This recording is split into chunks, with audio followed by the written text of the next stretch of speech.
मैं चैलेंज करता हूं, अगर वन नेशन वन इलेक्शन हो गया तो अगले चुनाव के पहले 5,000 रुपये का सिलेंडर मिलेगा, और अगली बार फिर ये 5,000 सिलेंडर करके और कहेंगे 200 रुपये कम कर दिए सिलेंडर के। एयर कंडीशनड बसेस दिल्ली की सड़कों पे चलने लगी हैं, और इसके साथ दिल्ली देश का वो शहर बन गया जहां सबसे ज़्यादा इलेक्ट्रिक बसेस चल रही हैं।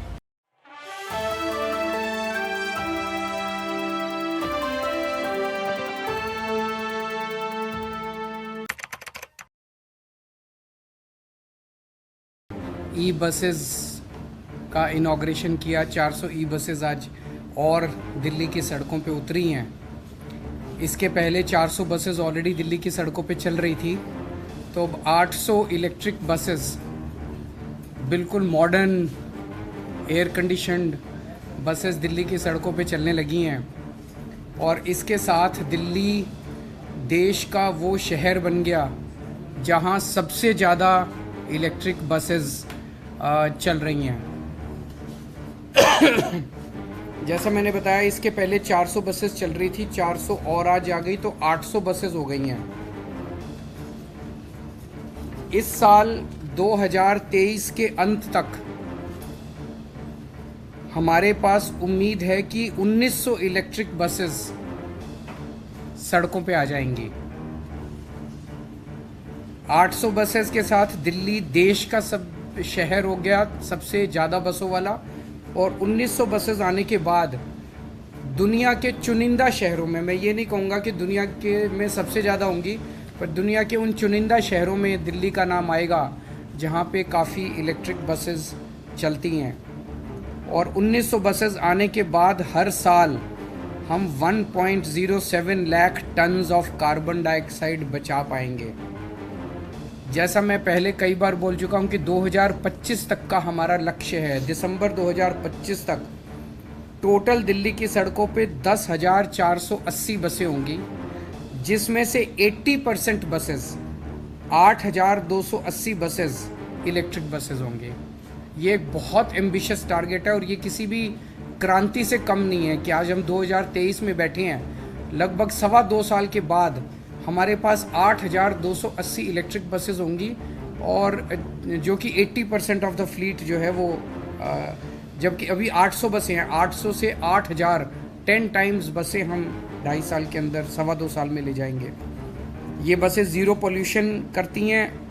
एक सिंगल चार्ज पे 225 किलोमीटर चलती है बस। सो एक बार अगर चार्ज हो जाए तो लगभग पूरा दिन उसका काम चल जाता है। सारी बसेस एयर कंडीशन हैं, और इसमें डिफरेंटली एबल्ड लोग जो हैं उनके लिए रैंप है, और अगर ज़रूरत पड़े तो पूरी की पूरी बस भी नील कर जाती है किसी भी डिफरेंटली एबल्ड आदमी को ऊपर चढ़ाने के लिए। स्टेपलेस बोर्डिंग है क्योंकि लो फ्लोर बसेस हैं, जिससे लोगों को सहूलियत होती है। हर बस में 3-3 CCTV कैमरे हैं, और महिलाओं की सुरक्षा के लिए पैनिक बटन्स हैं। कंट्रोल रूम के साथ हर बस का 2 वे कम्युनिकेशन है, और हर बस में GPS यूनिट है उसकी लाइव ट्रैकिंग करने के लिए बस की, और डिस्क ब्रेक्स हैं, fire detection and suppression system है। आज की डेट में टोटल अभी बसें आई हैं, लेकिन कई बसेस जो हैं वो अपनी उनकी लाइफ पूरी हो गई थी, वो रिटायर भी हो गई हैं। आज की डेट में टोटल 7,135 बसें बची हैं दिल्ली में, जिसमें से 800 ई बसेस हैं और 6,335 जो हैं वो CNG की बसेस हैं। इसके थोड़े से फाइनेंशियल्स के बारे में बता देता हूँ, काफ़ी कन्फ्यूजन चल रहा था। 921 बसें हमें केंद्र सरकार की 921 बसों पे सब्सिडी मिल रही है। हर बस पे 45 लाख रुपए की लगभग हमें सब्सिडी मिलेगी, और 921 बसों पे मिला के 417 करोड़ रुपए की सब्सिडी मिलेगी। हर बस की लाइफ जो है वो 12 साल है, तो टोटल खर्चा 921 बसों पे टोटल खर्चा 4,091 करोड़, लगभग 4100 करोड़ का खर्चा आएगा, जिसमें से 417 करोड़ रुपए केंद्र सरकार से मिलेंगे। 10% केंद्र सरकार से मिलेंगे, बाकी 90% जो है वो दिल्ली सरकार खर्च करेगी।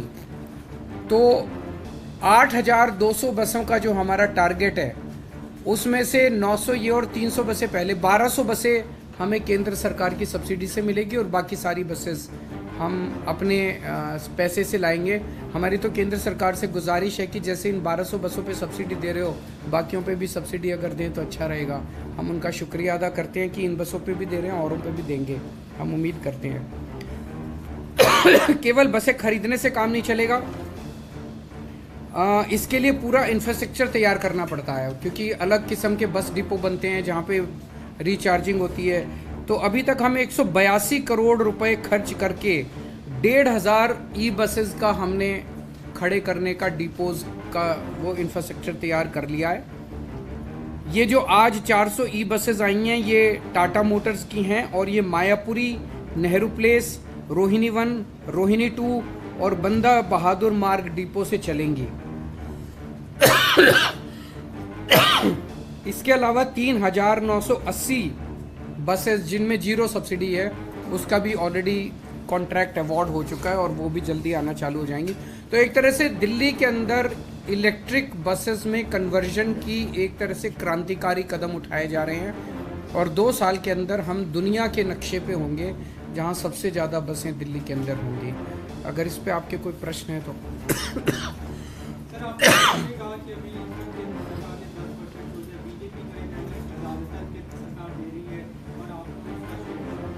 सारा श्रेय उन्हीं को और सारी मेहनत हमारी, सारा, मैं तो हमेशा ही कहता हूँ सारा श्रेय उन्हीं का। सर, एक और इम्पोर्टेंट सवाल है, इंडिया और भारत को लेकर कहा जा रहा है कि जो स्पेशल सेशन है उसमें प्रस्ताव लाया जाएगा, इंडिया का नाम बदलकर भारत किया जाएगा और कुछ निमंत्रण भी राष्ट्रपति की तरफ से आज में भारत लिखा गया, फ्रेंड ऑफ भारत लिखा गया। पूरे मामले को सर आप कैसे देख रहे हैं, क्योंकि तरह तरह की चर्चा हो रही है स्टेशन में रिपब्लिक ऑफ इंडिया की जगह भारत लिखा।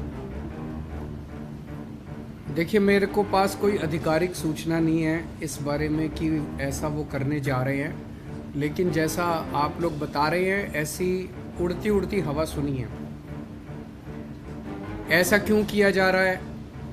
ऐसा कहा जा रहा है, इसलिए किया जा रहा है क्योंकि इंडिया नाम का कई सारी पार्टियों का एक अलायंस बना है जिसका नाम इंडिया है। तो अगर किसी पार्टियों का अलायंस इंडिया बन जाता है तो वो देश का नाम बदल देंगे। देश तो 140 करोड़ लोगों का है, किसी एक पार्टी का देश थोड़ी है। कल मान लीजिए इस इंडिया अलायंस ने अपना नाम बदल के भारत रख लिया, तो फिर भारत भी बदल देंगे। फिर क्या भारत का नाम बीजेपी रखेंगे या भारत का नाम फिर क्या रखेंगे? मान लो इंडिया अलायंस ने कल एक मीटिंग करके अपना नाम इंडिया से बदल के भारत रख लिया, तो क्या ये फिर भारत का नाम भारत बदल देंगे? ये क्या मजाक है?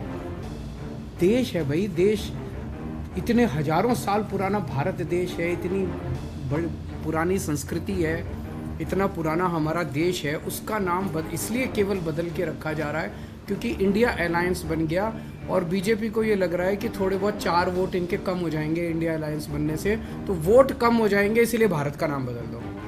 ये तो देश के साथ गद्दारी है। मतलब पार्लियामेंट बैनिंग बटन मतलब दब चुका है। ऐसा लगता है कि देखिए इंडिया अलायंस का के लिए जो इनका रिस्पॉन्स है उससे लगता है कि बहुत ज़्यादा बौखलाए हुए हैं, बहुत ज़्यादा बौखलाए हुए हैं। जिस दिन इंडिया अलायंस आया था उस दिन उन्होंने एक शगुफा छोड़ दिया, 1 नेशन 1 इलेक्शन करेंगे, डाइवर्ट करने के लिए टेंशन। 1 नेशन 1 इलेक्शन कैसे कर सकते हैं? 1 नेशन 1 इलेक्शन से जनता को क्या फ़ायदा है कि मतलब मैं अगर आपको कहूँ 1 नेशन 1 इलेक्शन करेंगे, कोई फ़ायदा होगा आपको? आपके परिवार को कोई फ़ायदा होगा? बच्चों को कोई फ़ायदा होगा? कोई महंगाई कम हो जाएगी, बेरोजगारी कम हो जाएगी? 1 नेशन 1 इलेक्शन का 1 नेशन 1 इलेक्शन का बस एक ही फ़ायदा है।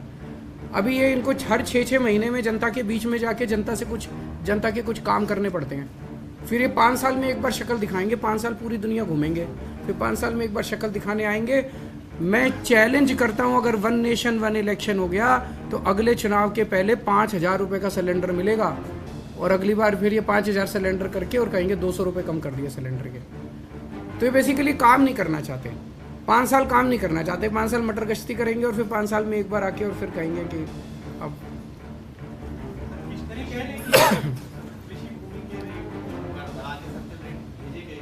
उसमें एलजी साहब ने कुछ क्वेरीज लगा के भेजी हैं, जो भी उनकी क्वेरीज हैं हम उनका जवाब दे देंगे। सर, बसेस का मुद्दा पे हम बात कर रहे थे, जो ये ट्रेंड्स और पहलों को हटाया और जैसे जो आपकी योजनाओं पे असर पड़ा है तो वो भी शामिल है। तो मैं आज ही इनसे बात कर रहा था, मुझे लगता है हफ्ते 10 दिन के अंदर इसको लॉन्च करेंगे हम, बहुत जल्दी लॉन्च करने जा रहे हैं। सर एक बहस सनातन को लेकर के जुड़ी हुई है। ये कहा जा रहा है कि इंडिया दल के जो लोग थे वो 24 साल में बीजेपी आउट करा दी। इस पर आपका मुझे ये मैं भी सनातन धर्म से हूँ, ये भी सनातन धर्म से, आप लोग भी, आप में से भी कई लोग सनातन धर्म के हों। मुझे लगता है हमें एक दूसरे के धर्म की इज्जत करनी चाहिए। एक दूसरे के धर्म के खिलाफ बोलना अच्छी बात नहीं है, गलत बात है। एक दूसरे के, सबको एक दूसरे के धर्म की इज्जत करनी चाहिए।